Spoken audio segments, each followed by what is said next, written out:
Hello and welcome to Odds on Premier League Matchday 22. Long time no see, Tom Rennie. Since we've seen each other, Klopp left the job. Rashford partying in Belfast. Have you ever partied in Belfast, by the way? I have partied in Belfast, but sadly not with Marcus Rashford. Maybe next time. Is it fun? As fun as Rashford says?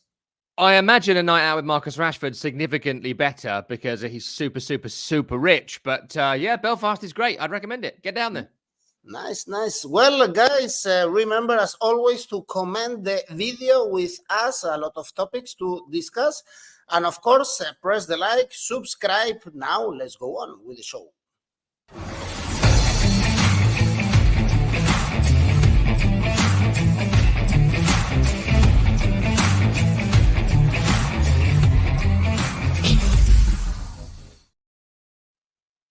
Mom Spaghetti is already mourning for Klopp's departure. I'm also very sad to see Jurgen Klopp out of the Premier League next season. So let's enjoy the time Klopp is with us and the Premier League. In the meantime, of course, remember that you can get 30% in your first deposit extra thanks to 1xBet and Oddspedia. So use our promo code below and you have the link in the description. It's been a while without having our Premier League show. We were focused in the FA Cup, and since Arsenal is out of the FA Cup, they had time to rest and prepare this very first game. Tom, Nottingham Forest, Arsenal Forest, they played in the cup. They drew with Bristol City, lost to Brentford in the last game in the Premier League, but the last time they played at home, it was a victory against Man United. Anyway, the bookies expect Arsenal to win, having time to prepare this game. I guess we are also back in Arsenal here, or you can see some problems. Yeah, I'm going to pick out some Arsenal bets because I think they are going to win this game because, you know, we mentioned this a couple of weeks ago. Reports of Arsenal's demise were greatly exaggerated. They are still a very good team. The issue is their goal scorers, specifically Martinelli and Bukayo Saka and Gabriel Jesus, have not been scoring goals. You need, if you don't have a 30-goal striker, to have those three strikers scoring 15 goals. And at the moment, Martinelli is way short of what is required. The other two are kind of nibbling along, but still not doing enough. So those were the reasons they were concerned. Since then, they've won a game scoring 5 goals against Crystal Palace, and we predicted what I think a -3 handicap. So it came in for us in the end. With Nottingham Forest, who they go to this weekend or this midweek, the interesting thing about them is that their home form is why they are still a Premier League team. That's why Steve Cooper, the previous manager, stayed in charge for as long as he did. But that's kind of not working out right now. And I know they won their last home game, as you mentioned, against Manchester United, but who doesn't win that game? But before that, it was loss after loss after loss after loss, 4 defeats in their 10 this season, lower mid-table when it comes to home games this campaign. And worth noting too, a lot of players missing right now. AFCON has shorn them of, let me go through the list here, Ibrahim Sengare, Ola Aina, Moussa Niakate, Sheku Kouyaté, Willy Bolly, and Serge Aurier. So I think they probably all would start this game. That's a lot for Forest to be missing going into this match. You've also lost Taiwo Awoniyi for a long time as well, and Divock Origi is injured / they're trying to sell him. So it's all sorts of problems for Nottingham Forest going into this game. So it's a perfect time for Arsenal to face them, really. And we know Nuno Espirito Santo is a more cautious manager, so you know how this game's going to go already.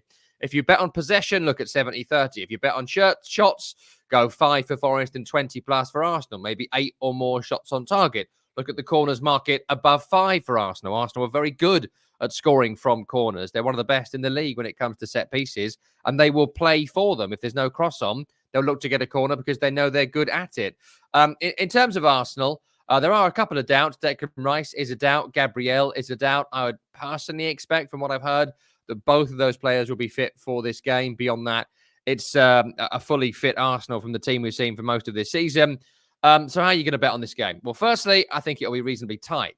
I think Arsenal's away wins this season, in general, even including the Luton win, frankly, have been by tight margins. The odd goal, 1-0, and it was 4-3, but there was 1 goal in it. They haven't run away with away games. So Arsenal to win, no good at 1.45. We're trying to get above 3 on the decimals, 2-1, double your money. So under 2.5 goals in this match. Look at some of the earlier in the season away wins for Arsenal. 1-0 Brentford, for example, is what I'm thinking about here. They go, they score, they shut up shop, and they stop a beleaguered Forest from scoring. So under 2.5 brings you in at 3.75. If you really want to be cautious here, under 3.5 goals in the match and Arsenal win brings you in at 2.2. And Edu, you know I love a group bet. 1-0, 2-0, 2-1, 2.63. Still slightly under what we would want, but I think it's going to be close, this one. All right, Gaurap is telling us Arsenal to win and under 4.5 goals, even more cautious than your bet. Very Mustafa under 3.575 goals. And Corello is risking a little bit more and going for Asian handicap, minus 1.5. Arteta saying in press conference, by the way, that he's not going to take Barcelona's job now that he's in the list because, of course, he has contract with Arsenal and he's doing a great project with the Gunners. Next game, tricky one in Craven Cottage, Fulham. Everton, no luck in the Cups for Fulham in January, out of the League Cup in the semi-final against Chelsea, and also, against Liverpool, and out of the FA Cup against Newcastle, lost to Chelsea as well in the last Premier League game. But even worse, I would say, for Everton, because they were surprised by Luton Town in the FA Cup, and in the Premier League, Tom, is only 1 point in the last 4 games. This is a very difficult game, I believe, to bet on. Yeah, absolutely. Two teams who both realistically could win and lose it. I think Fulham are at the point now where they are 6 or 7 games away from their season being over. There's nothing to achieve for Fulham this season. They're not going to get drawn into a relegation battle. They are not going to challenge for European positions. They're out of the Cups. And it's going to be intriguing to see how they kind of bounce back from that, because it can go two ways. Number one is that everyone focuses on finishing the league strong. They get to 45, 48 points at best. And then they kind of wrap this up. You remember managers like Tony Pulis, when he was in the Premier League, he'd get to the 40-point mark and everyone would go on holiday, whether that happened in May or February. So I think we're heading towards that with Fulham this season. And it's games like this that will get them there. Their home form has actually been pretty decent in recent times. One defeat in the last 5, some big wins in there, most notably against West Ham and Nottingham Forest, who they both smashed for 5. But it's tough here because I am not confident in Fulham to go for a big win. I'm not confident to pick goal scorers, and certainly they don't do anything so notable in terms of patterns that you would bet on. Raul Jimenez had a good couple of weeks, then got suspended, then got injured, then we don't know. Willian had a nice little burst of form, but will that continue? There's no real goal scorers in this team. So I'll just take Fulham to win this at 2.55 as a top bet. I think that's quite nice. It's certainly going to be one you could throw into your accumulator.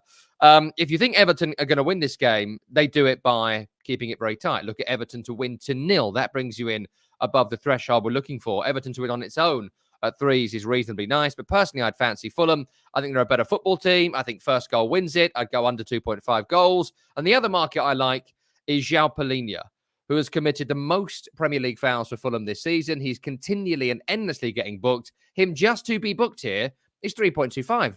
Double your money. They're playing Everton. This is going to be a nasty, niggly, scratchy sort of game. I'd go over 8 yellows in this game. Palhinha will get one. Double that with Fulham win. There's some money there. Nothing is nasty in the neighborhood of Fulham in Hammersmith, Tom. Everything is very nice. Nothing nasty. Halftime draw for Marco, and it's a difficult game. We can see it in our comments. Raja Fulham to win. Fulham to score under 1.5 goals for Mustafa, and Corello, for instance, is taking Everton. Of course, Everton, they really need the points because they could finish in the bottom 3 after Tuesday, because Luton Town, they are playing at home against Brighton. They are in relegation, Luton Town, but only 1 point away from Everton, a team that they beat in the Cup and also in the Premier League. They are pretty much alive, 7 points out of the last 12 for Brighton. Tom, they kept the goals for the Cup because they scored a lot in the FA Cup, but in the last 2 Premier League games were goalless draws against Wolves and West Ham. Yeah, I feel like the Luton bet has become a bit familiar now to regular viewers of the program, in that If they are going to win, it is going to be by a tight scoreline. If they're going to lose, it's going to be by a tight scoreline. I have not bet for a long time now, and I don't recommend anyone does, on Luton to get thrashed. They're just not getting thrashed by anybody. And this will be a game they will target to win. Kenilworth Road is a very tight pitch. It does not aid the expansive keep possession football teams. That's a category we could put Brighton in. And so there's every chance here they're able to get something from it. The fighting spirit of their team, the way they've been able to form against big teams at home, even their performance against Chelsea. They found themselves 3-0 down and still managed to get them back to 2-3 and very nearly got a draw from that game. They have goals in their team in Adebayo and Brown and Andros Townsend. I think Ross Barkley's been one of the best players in the Premier League this season. So loads of positives in that.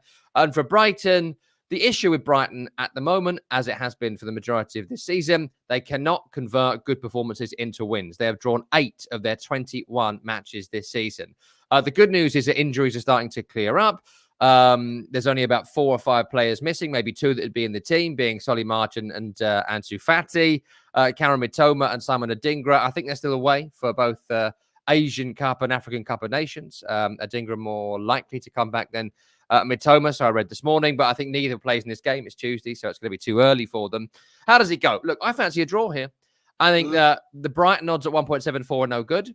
I think we've lost a little bit of Brighton and both teams to score as the top bet because a couple of games they haven't scored in now, the Arsenal match and the West Ham match recently. So draw at 4.4, that was up from 4.2 when I looked this morning. Really, really nice. If you want to make that 5, draw on both teams score. Lots of 1-1 draws this season for Brighton. Most at home, but a 1-1 draw, a 2-2 draw less likely. That brings you in at a really nice 5. If you take Brighton and both teams to score as mentioned, that's 1-2, that's 1-3. That brings you in at double your money. And the other thing here is the João Pedro penalty stat. 10 converted penalties this season for João Pedro for Brighton. It's unbelievable. So across all competitions, I know, but you can get a penalty to be scored in this match at double your money. And at the moment, Brighton get the ball in the penalty area. They tickle the ball around. They get fouled and win a penalty. So João Pedro to score or a penalty to be scored in the match brings you at double your money as well. So there's some money to be made here. Well, some people are going for the double chance for Luton Town, draw no bet. For Luton, for instance, draw no bet is 3.25. If you are a bit more cautious, Asian handicap +1. For Luton Town is 1.65 since they don't get thrashed. And you mentioned the stats for both teams to score and Brighton. Despite these 2 consecutive goalless draws, they are still the best team in both teams to score in the Premier League with 18 games out of 21. And Luton Town is the third one, 15. So it's a good idea. As you've said, going for both teams to score, Mustafa is adding more goals in the second half. Less sexy game we have in Selhurst Park, Crystal Palace, Sheffield United. Sheffield, of course, the worst team in the competition, conceded 5 in the cup against Brighton, only 2 points away from home this season, but Crystal Palace, they are not good lately, apart from getting 5 against Arsenal. They are only 5 points away from relegation. Tom, 1 win in the last 10 Premier League games, so I'm sure Roy Hodgson and their men, they are targeting this game. They have to win it. Yeah, absolutely. I think Crystal Palace are very much in danger of being dragged into a relegation battle. I don't think Crystal Palace will go down because they'll win games like this. They're not entertaining. They're not thrilling. They have really suffered with the loss of Wilfred Zaha this season, who's got them out of many holes over the last decade, and Michael Olise and Ebere Eze, though talented, just haven't done a Zaha amount to keep them in the league so far. And at home this season, atrocious Crystal Palace is a real surprise. You know, I'm sure you have, and many of our viewers have been to Selhurst Park. It's a great atmosphere. It's got everything set right to be a fortress for a team in the Premier League, and it just isn't. 2 victories in 10 home games this season is appalling for Crystal Palace, and that's going to be a massive concern for Roy Hodgson.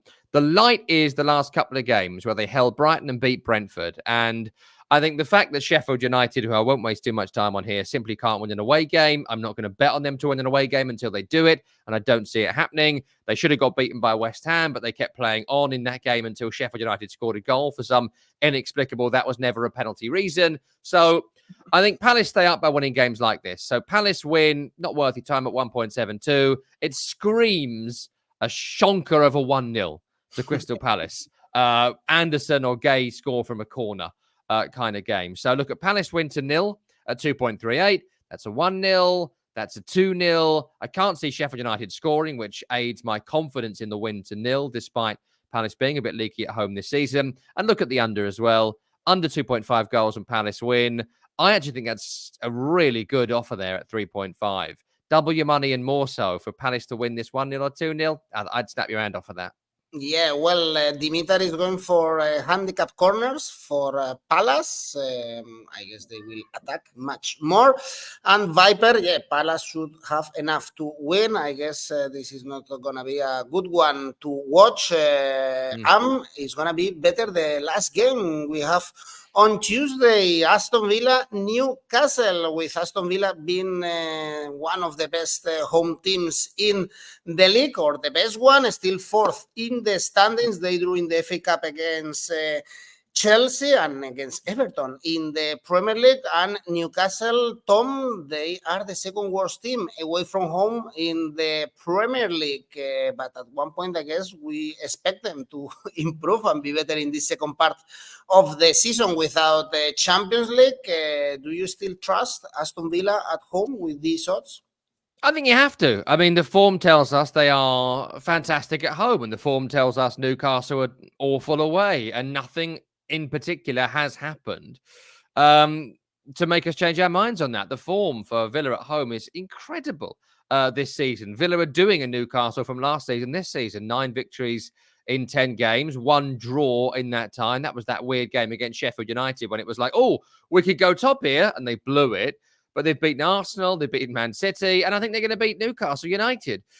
Scored plenty of goals, 29, 8 conceded. And the injury list is not particularly significant right now for Aston Villa. Perhaps most notably, Pau Torres is going to be out of this game with an ankle or foot. But his replacement is going to be good enough. Is it going to be Ezri Konsa and Diego Carlos? Probably. Pretty decent. That's fine to take on a Newcastle United side who continue to have an unbelievable amount of absentees. I mean, I think the Newcastle season's a write-off, unfortunately. You know, they just have not had a squad. They've just not been able to put a team together. They've not been able to put more than 11 players on a field with replacements. And still, you know, I'll give you it briefly. Joe Linton looks out probably for the rest of this season. There was talk he might ever play for Newcastle again because they've got to sell somebody, Newcastle, to be within FFP regulations. Still no Tonali, no Pope, no Target, no Anderson, no Willock, Barnes, Wilson, Lascelles, Almiron, who also might be sold this week before the deadline. So, you know, it's a write-off. It's a total write-off, a completely forgettable, bar the victory over PSG season, and they don't win this game. The form doesn't tell me so. So look at Aston Villa and the 8 goals conceded, the 29 goals scored. Villa to win at 2 is no good. Villa to win to 0, which they've done against City and Arsenal this season, I really like, brings you in at 4. That is way above the threshold that I'm looking for here for value. They have shown they can win without conceding against a whole bunch of teams this season. So Villa win to 0 at 4. And I also like this, a -1 handicap for Aston Villa, which feels bold because they're playing a decent team in Newcastle. But Newcastle have conceded so many goals away from home this season. 3 against Everton, 4 against Newcastle, 4 against Liverpool. The -1 handicap brings you in at a nice number as well. Well, there is some trust on Newcastle in our audience. Tyson, Marco, and Mustafa, for instance, they see a lot of value in the draw. Let's see, because it's difficult going to Villa Park this season and get something from them, especially if you are called Newcastle, as I said, one of the worst teams away from home this season with only 5 points and 22 goals conceded. They've also scored 16 away from St. James's Park, so they are able to score. Very good game, this Aston Villa Newcastle. Even now, the odds for Aston Villa to win, Tom, are lower. It's 1.93, so it's going down and down before we draw closer to the kickoff.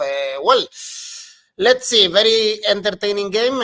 Is much worse for betting. The next one on Wednesday already, Man City, Burnley. Very difficult to get good odds, of course, from here because Man City, they are in these months that they are just clicking and winning the most important part of the season. Even in the FA Cup, they got the late winner against Tottenham, and we should not forget Tom De Bruyne. He came up into the pitch against Newcastle and he gave the victory to his teammates. What an assist, what a player. Of course, Man City, like every other team, they were missing Kevin De Bruyne.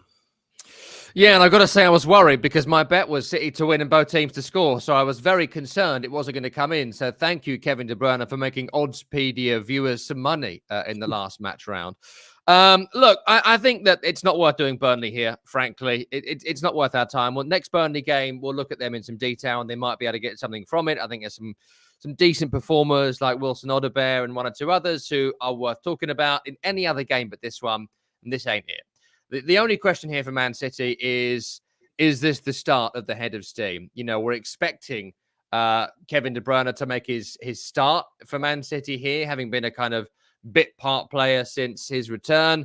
There's talk that Erling Haaland might be back as well. So it's the first time since August we're going to see Kevin De Bruyne and Erling Haaland on the field together at the same time. Good luck, Burnley, in that one. So the only question is Haaland fit? And how many do City score? And the reason there is some element of caution in that for me is that they just haven't given teams those home pumpings that we expect. The last time the handicap came off for us at home was Bournemouth, and that was, I think, start of November.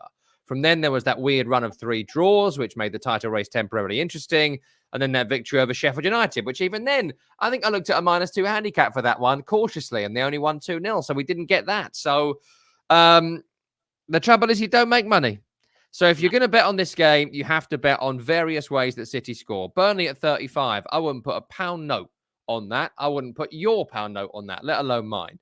So look at Kevin De Bruyne to score an assist in this game. That'll bring you in around 5 or 6. If Haaland plays, as ever, look at the Haaland hat-trick, which comes in at a really weird, like 11s, which is like nothing for a hat-trick. But for me, take the -3 handicap. Be cautious because of City. It's only 2.55, but they haven't been thrashing teams at home. Also look at the -4. -4 brings you in way over the threshold. That's 5, but they just haven't given me that confidence. So -3 would be good to throw into a maybe 2 or 3 team ACCA somewhere. But yeah, that's it for City. They're going to win. Yeah, maybe they don't put a lot of effort. There is a lot to come in the month of February. That's why Luke is going also for Asian Handicap +2 for Burnley, +2.5 pays 2.03. This is the line, -2.5 for Man City, 1.9, or +2.5 for Burnley, 2.03. Better ways to make money in other games. Let's try with the next one, Tom. Tottenham, Brentford. Spurs out of the FA Cup because they lost to Man City, still without Son. He's playing actually on Wednesday in the Asian Cup against Saudi Arabia, but still they scored plenty of goals in Old Trafford. It was the last game in the Premier League for Tottenham with Richarlison still scoring goals. And Brentford, the positive thing is Ivan Toney back and scoring goals, Tom. And they need him desperately because I think without Toney, Brentford will be drawn into a relegation battle. With him, they won't. And that's the impact a player of that quality will have, who's not going to be sold, by the way, by the end of, Thursday, 11 p.m. UK time. The transfer window is going to close and Brentford aren't going to sell. And I don't think Toney wants to go right now. So that's great news for Brentford. Look, Tottenham without Son are obviously a weakened team. And I think without Pape Sarr, who's at AFCON as well, they are a weakened team. But still, look pretty decent, I've got to say. I like the signing of Timo Werner. I'm not his biggest fan, but I do think if you watch the Man City game on Friday night, he makes run after run after run after run. And he's going to be offside a lot. But when they find him, they're going to get Timo Werner through on goal a lot. And he has shown over the years that through on goal, one-on-one, he is a good performer and a good finisher. So I think that's a really good fit. James Maddison back as well will aid that too. Came on against Man City. I don't expect him to start here, but I do expect him to get some minutes. And in terms of Brentford, still a relatively long injury list. Still no Brian Mbeumo, who's going to be out till probably April. Wissa, who would start in his place, is out at AFCON. So offensive players missing, and I think losing Christian Norgard in midfield is significant as well. Away from home, they've not been up to much this season. 4 straight defeats for Tottenham. Plenty of home victories, and they get another one here. How are they going to do it? I think that my only concern here is that Brentford are really good defensively. And my concern is they will do the thing you should do against Tottenham, which is low block, sit deep, and not let them in behind. So relatively cautious for a Tottenham win here. Look at the group bet. 1-0, 2-0, and 2-1 brings you at 3.5. That covers your bases, covers a spread of good results, but narrow victories for them.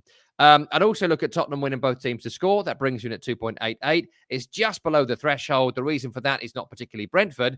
It's Tottenham Hotspur, their last set of home games. 3-1 win, 2-1 win, 4-1 win, 1-2 loss, 1-2 loss. So in the last 5, both teams have scored, and that again brings you near the threshold. And the other thing I'm going to look at for this week, I'm looking at every week now because they've signed Timo Werner, is offsides. Timo Werner is the most offside player in history. That's a euphemism. That's not a statistic. But 4 or more offsides for Tottenham, 4.5. That seems very, very high to me, especially if Tottenham score the first goal, Brentford have to push up, Maddison looks to slip it through to Timo Werner. A very realistic possibility, and he doesn't look along the line. So 4 offsides for Tottenham, 4.5. Take it. I like this betting. Which bookie, Tom, have you found these odds? I found that on 3 or 4 this morning. Sky Bet, I found it on this morning, but it was also on 365 and 1 or 2 others. Check out the list on Oddspedia. Nice market, yeah. When Morata is playing, imagine if it's Morata playing against Werner. This is over 10 offsides in the game, together with Filippo Inzaghi when he was playing always in offside. Well, a lot of upsets in the comments going for a draw in this game, and the odds are very good. If you trust Brentford to get a draw from here is 4.5. So many people are not fully believers of Tottenham still.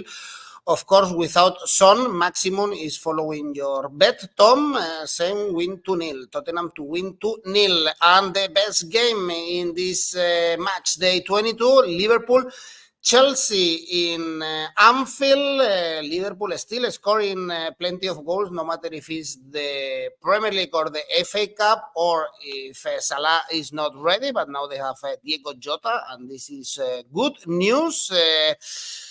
The thing is that the bookies still place Man City favorites to win the Premier League. We can see the odds below. Chelsea, Tom, let's see if they've improved in the last weeks. They are getting better results. Even in the Premier League, it's 4 wins in the last 5. Can they get something from Anfield? No. I mean, look, I think you're right to point out that Chelsea are improving and have improved. I think that's an absolutely fair point and backed up by the evidence. But the home form is where it's been for Chelsea. And they've had a really good little run of fixtures at Stamford Bridge as well. They've allowed, Cole Palmer to grow into his role. They've been playing a striker at the moment. It seems to be Armando Broja's getting the nod. Sterling had a little purple patch of form. There's some good notes around Chelsea. But away from home, they still remain really poor travellers. It's 1 win in 5 away from home. That was the Luton game, which they were cruising in 3-0. And in the end, Luton should have got something from it because Chelsea couldn't see it through. So absolutely no confidence currently in Chelsea away from home. They have been a diabolical team to bet on and predict all season, as you know better than anyone, having done all these shows with me this year. So I'm not going to take Chelsea. I have no confidence in Chelsea, and certainly away from home, I don't. And that's also aided by Liverpool's form at home. 26 goals scored, 8 victories. Only Villa better at home this campaign, plus the Klopp news. The Klopp news has and will give them an incredible end-of-days motivation. It has to.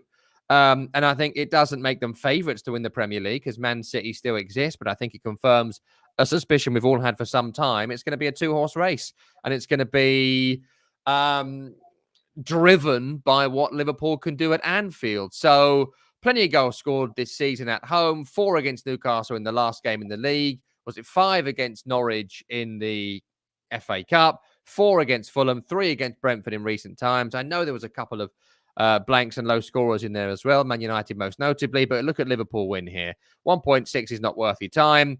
So if you look conservative for double your money, over 3.5 goals in this match. That's a 3-1 scoreline to Liverpool, which I think seems quite likely. Brings you in at double your money. 3, I like that. On the handicap market, I'd take a -1 handicap for Liverpool, again, because of the sheer amount of goals scored, the sheer amount of wins they have had, and the fact Chelsea have won 1 in 5 away from home. Brings you in at 2.5.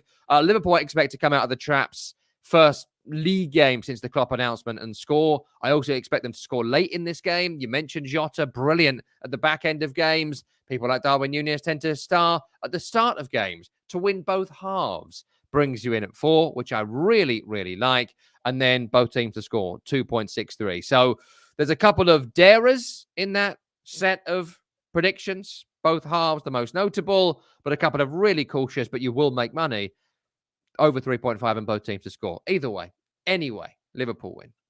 Okay, can't trust Chelsea, very inconsistent. We are saying this in the whole season. And Mom Spaghetti, Liverpool fan, is saying that Anfield is raging at the moment, so we should back Liverpool. The last 3 meetings between these two teams were draws, by the way, and Liverpool is the team that has conceded less goals at home this season, only 8 goals, together with Aston Villa, very strong, of course. Liverpool at Anfield, 8 wins, 2 draws, 26 goals scored, only 8 goals conceded. So this is why you should trust Liverpool. And Thursday we have 2 more games, West Ham, Bournemouth. Bad results lately for West Ham, Tom, out of the cup, of the FA Cup. They had time to rest before the Premier League resumes, and of course the European competitions. Before that, they couldn't beat Sheffield United or Brighton. In the Premier League, for Bournemouth, they had a walk in the park against Swansea, very easy. They scored 5 only in the first half. But they are dangerous. Even if they lost to Tottenham or Liverpool, we left them winning football games in the Premier League, Tom, lately.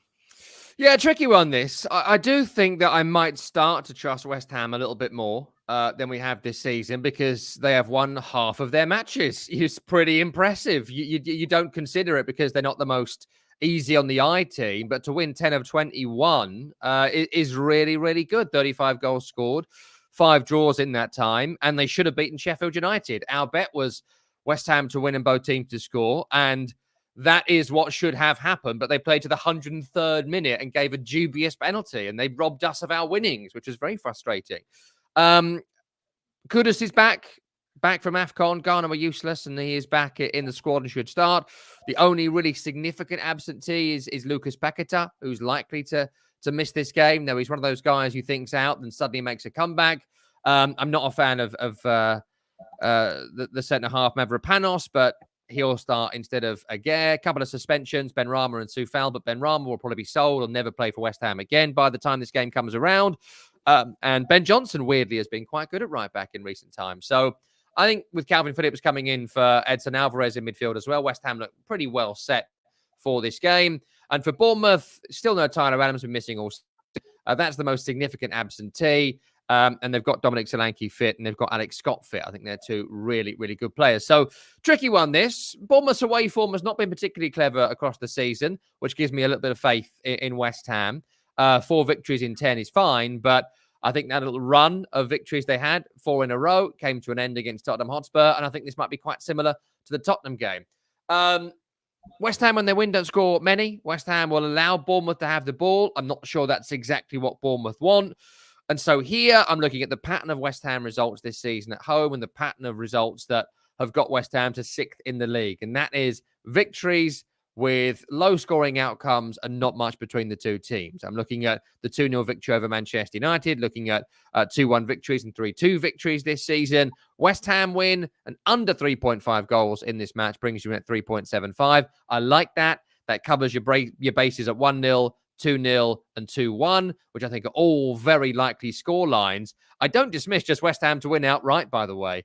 on these odds. That seems quite long to me. I thought they'd be around 2, maybe 1.8. So I'm quite surprised to see them on the what, 2.5 was it a second ago on the screen? So I wouldn't discount just West Ham to win on that, frankly. West Ham winning under 2.5 goals in the match, slightly more daring. 1-0, 2-0 brings you in at 6.5. That seems extravagantly high, considering if West Ham score, I think they can keep Bournemouth out. And as ever, look at the group bet. 1-0, 2-0, 2-1 brings you in at 4. I like that too.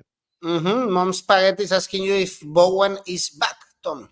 Yes, Bowen is fit. Mohamed Kudus is fit. In terms of West Ham's first choice attack, it's only going to be Lucas Paquetá missing. And with James Ward-Prowse, with Calvin Phillips, with one or two others, I do think there is creativity there. So I'll be looking at West Ham. Well, hello, people from Florida, from Sweden, from around the world to listen to your tips, Tom. And the last one is Wolves, Man United. Every week there is a different problem with Man United. Now is Rashford partying in Belfast. Also some memes and jokes about how Anthony finally scored a goal and how he celebrated despite the easy goal he scored against Newport in the FA Cup. But talking about bets, Tom, perhaps it's a good idea to back Wolves somehow. It's 2.8. They play at home. They are very comfortable in the Premier League and in a good run, 10 points in the last 12. So if I would back any team here, I would back Wolves. I can't believe 2.85. I'm going to take that right now. The very second we stop recording, I'm going to be putting my money on Wolves to beat Man United because those odds are extraordinary, considering they've won half their home games this season, not of Wolverhampton Wanderers. They've beaten Chelsea, Everton and Tottenham in recent times. Probably should have beaten Nottingham Forest as well in that game. They score goals in Mateus Cunha. They are one of the informed players in the Premier League right now. They've got people like Pablo Sarabia who can come off the bench and have an impact. I like a lot about what Gary O'Neill, my old mate, has done at Wolverhampton Wanderers. And I think there's every chance they win this game against the Man United side who, look, it's good for them to have Lisandro Martinez and Casemiro and those players who returned against Newport have been missing for some time, but they still are a team in desperate need of attacking inspiration. And away from home, been atrocious this season, Manchester United. 5 defeats in the 10, no wins in their last 4. I went to the West Ham game when they lost 2-0 and the performance was absolutely pitiful. The Nottingham Forest game, they didn't have the stomach for the fight against Nuno's side. So can't take Man United here, certainly not on those odds. Wolves at 2.85 is really, really nice. Personally, I quite like Wolves win and under 3.5 goals in this match. The reason for that is that a couple of goals for Wolverhampton Wanderers, and I think that Man United will not be able to come back into it. I think you've seen a team in Wolverhampton Wanderers who are able to score and shut up shop. I'm thinking about the Chelsea game most notably. And so under 3.5 brings you in quite nicely. But frankly, just Wolves to win, I'll take that. If you like Man United to win, the odds aren't too bad here, actually. I think that shows you how even these two teams are matched this season. If you want to make a real decent amount of money, the only way Man United win this game for me is to score a goal and shut it down. Keep it 0-0 for as long as possible and then win it late. I'm thinking the Fulham game. I'm even thinking the Everton game. I know that was 3-0, but they were pretty woeful in that game. They had like 4 shots and won it 3-0. So Man United win to 0 brings you at 5, which I thought was quite nice. Well, double chance for Wolves that someone was flagging is 1.6. The draw no bet for Wolves should be around 2 if you want to bet in this game. It's funny, no, that after all the money spent by Man United, we come to this game, Wolves and Man United, and we say that these teams are really, really leveled, but this is the reality right now for Man United. Well, Tom, tell me which one is your safe bet for this midweek match day? It won't surprise you to hear that Manchester City are my safe bet at home against Burnley across midweek, but there's just no money in just City to win. So I've taken the most cautious handicap I can and gone -2. Man City beat Burnley, Asian handicap -2. And the ACCA? 3-team ACCA. I've not put Man City in it because it's not great value, but I have found you a just over double your money ACCA. Arsenal to win against Nottingham Forest. That's the daring bet in this trio. Liverpool to beat Chelsea, Tottenham to beat Brentford. That's 2 relatively safe home wins and a daring away, but from a good team. 4 is really nice for a treble. 4, yeah, even way higher than double up your money. Well, plenty of games. Premier League is back to entertain us in midweek. On Friday, we are back again, Tom, because we have more Premier League in the weekend. Now it's non-stop football with the European competitions also back in a couple of weeks. So, Tom, we will see each other again this week. I'm very happy. Bye-bye. Thanks, everyone. Thanks, Tom.